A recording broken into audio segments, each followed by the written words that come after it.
Okay, to discuss the state of this government and its books, I'm joined now by one of the leaders of one of the two parties that voted non-confidence in the government yesterday. That, of course, is Yves-François Blanchet, the leader of the Bloc Québécois, in case you're expecting to see Pierre Poilievre sitting here. Mr. Blanchet, it's good to see you. Thank you for coming in today.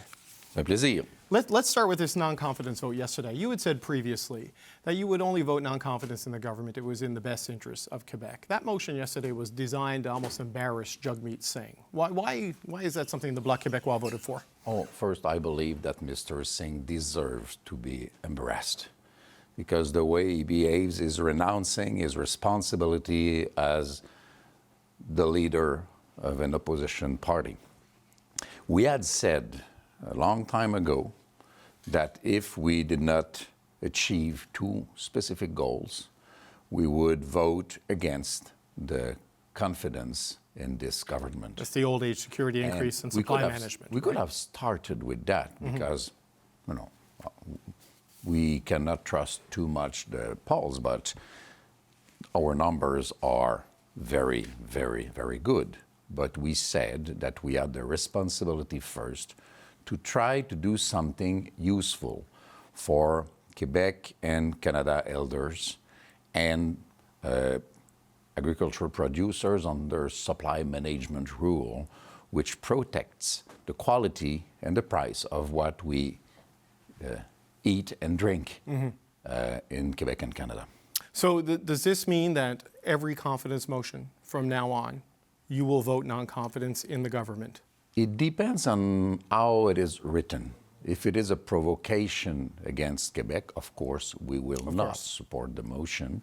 But otherwise, I do not know what will come after an election. But we have reached a moment when Quebecers and Canadians are entitled to compose a new parliament, whatever happens the morning after. It's about time because this government has been unwilling or unable to do its job for the whole session, which is being completed in the coming days. Nothing happened. They quite bluntly lied to the people, saying that what we proposed for elders was too expensive, and they did put on the table something that would have costed twice the same amount of money. They said that we were not precise enough about those who would benefit from our proposal for elders, and they were much, much less precise because they gave money to people who don't need it at all. You're talking about the $250 checks and the HST holiday. The holiday. But there would be a difference, Mr. Blanchet, in one. I'm not defending the policy. The government can do that. But this would be a one-time thing, whereas the OAS is forever and growing as more people retire, right? Yeah. So there is a difference in the cost to the Treasury. There is a difference, but the government said that they were willing to negotiate something about that. And I believe they said that only to get more time, with which they did nothing. And that's the problem. So now we have no confidence in Mr. Trudeau's government. And at the very beginning of 2025, I would ask him to have the courage to put his 10 years in power on the table and tell Quebecers and Canadians to deal with it, make a choice. Can he credibly do that while the threat of the tariffs hang over the country from President-elect Donald Trump? I mean, when you say the beginning of 2025, do you mean after the 20th of January when the president is inaugurated and we have an idea of whether or not he's going to impose the tariffs? Because surely you wouldn't want a caretaker government for a 6-week campaign with the economy getting hammered like that, right? Factually, it cannot really happen before the very end of January. So there would be not a new government. Actually, there might be two new governments. But what Mr. Trump said and keeps saying is a threat in order to achieve some goals. Either we agree with it or not, or either we agree with the way he does things and says things or not. Mainly what he says is those are issues about which I have made my whole campaign, and I have to deliver something to the population, and I've got the bad guys. They are Mexico and Canada, and now he's doing very efficiently what he was not so successful doing a few years ago. He is the master of the field. He plays with people, and he is very successful at that, either we like it or not. Our job is not to do rhetorics against the American president, it's to adapt. Right. He will pose some challenges, not for the beginning of 2025. He will pose challenges for 4 years, and we have to be as prepared as we can. And we said last week, all the leaders together, we said, either we will implement it or not, that we should not do partisan politics with that. We should present a more united front, because Mr. Trump will respect none of the leaders and will not respect Quebec or Canada if we are not more coherent in our way to do things, which we are not now. Right. So when you talk about the Prime Minister putting his government on the line, essentially, or giving an opportunity, you talk about when Parliament comes back on the 27th of January, right around then. So if you believe that this government is a spent force, as you've essentially described them, they're unable to control the agenda in Parliament because of the minority situation, and there is criticism of their ability to handle Trump a second time. Do you think Mr. Poilievre is a better option for the country? Because you're not going to be Prime Minister unless the Bloc changes dramatically between now and the next election. Oh, if we did change dramatically, I might. You might. I would not want that. However, what I just said is that we will have, at some point, to work in a coherent fashion to present a more united front, because our interests might, most of the time, be the same. We should not do rhetorics facing Mr. Trump. We should say, okay, to the United States, in 3, 5, or 9 years from now, what are our common goals in terms of migrations, in terms of safety, security, the borders, and trade? And we should privately negotiate the way to achieve those common goals and quit doing short-term politics, because it serves nobody's interests. And I do not mind so much what Canadians will choose as a government.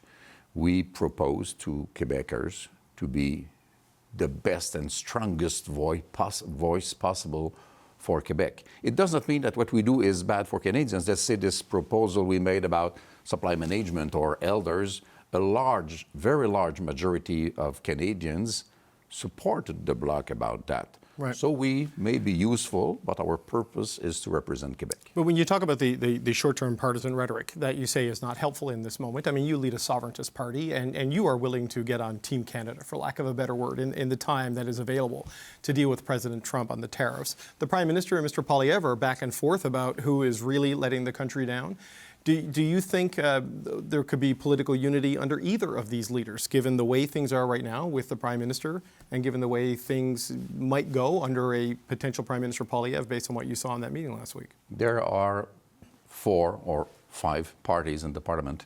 In the coming election, each one of those will get a mandate, and the population will decide how many MPs each one of those do have in the room. And from that point, knowing that it will be the case and the definition of the Parliament for probably 4 years, then we will have to sit together. And what we did last week with all the leaders should be done on a much more regular basis, because it does lower the rhetorics, makes people much softer. The question period that followed that meeting was the most quiet one and civilized one that we had seen in a long time. So after the next election, we should, either we like it or not, or either we like each other or not, have the sense of responsibility to define common ground facing challenges coming from United States. No, I think you have a very good point when you say if people in this town talk to each other face-to-face in private a little bit more, it might be better for everybody. One of the things people are talking about today, though, Mr. Blanchet, is the size of the deficit, the state of the finances. We do not know what is coming in the fall economic statement, but there are all indications that things have worsened on the fiscal side. Unemployment is pushing near 7%. It's coming very, very late, and I know there are procedural issues, but if you've got a good financial story to tell, you want to tell it earlier. You still want an increase in things like OAS, Can you push for that, knowing that things are getting worse in the financial situation for the federal government? And what do you make of what we expect will be a bad situation next week? If Mr. Trudeau would have had his way, what we expect to be around $46 billion deficit would have been $50 billion deficit. Mm-hmm. The money he would have distributed generously would have been given to people who don't need it. The people who spend the money the most rapidly and the most directly back into the economy are those who have less. Mm-hmm. So what we said, and we made a comparison with oil and gas industry, which receives between 10 and 13 billion of dollars a year from federal government. We said, if you can give so much money to people who really don't need it and cost a lot afterwards because of the effects of climate change, you could give money to 4 million of Canadians and Quebecers who really need it. So this is quite different. Spending money, paying taxes is something that I believe people do accept, but they want it to be done right, the proper way, for some relevant purposes. Right. One last question.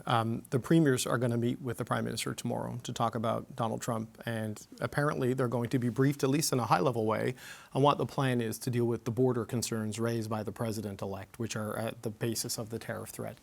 What do you hope to see? Quebec has had a lot of trouble with Roxham Road over the years. What do you want to see from the Prime Minister and his cabinet in terms of addressing these border concerns raised by the President-elect? I want to see details and resources.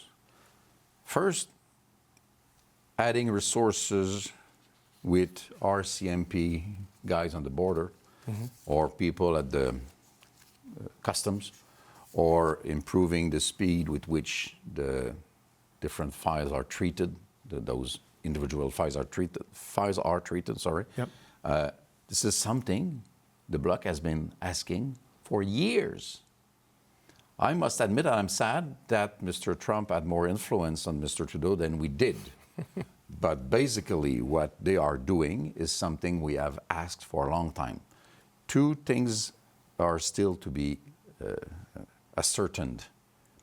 The amount of money. It does require resources. And the people to achieve the job, to do the job, have to exist. We're hearing about $1 billion for the budget. Yeah. For the border, sorry. So how will it be spent, with what expected results?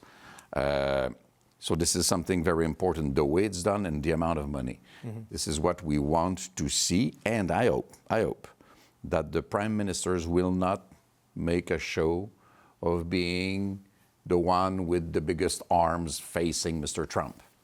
They have to work together in order to reassure people and send a message to Washington that we are going to be fair, but we are not going to be weak. Yves-François Blanchet, the leader of the Bloc Québécois. We always appreciate your time, sir. Thanks for coming in today. It was a pleasure. Have a Merry Christmas.